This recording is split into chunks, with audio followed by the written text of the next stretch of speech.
size yeni cihazlarımızı tanıtmak istiyoruz. DJI Phantom 4 Pro'muz, yeni kameralarımız NX200'ler 4K özelliğine sahip.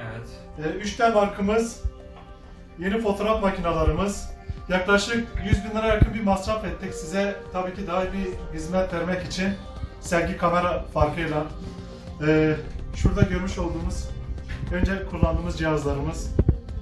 Daha önceki kullandığımız cihazlar, bunlar yeni cihazlarımız. Size tanıtmak istedik.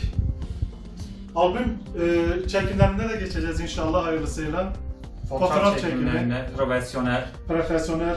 İnşallah daha ileriki zamanlarda gelinle damatlarınıza, çiftlerinize bir ömür boyu mutluluklar dilerim. Bizim çalışma alanımız 2020'de rezervasyonlarınızı şimdiden ayırmayı unutmayınız.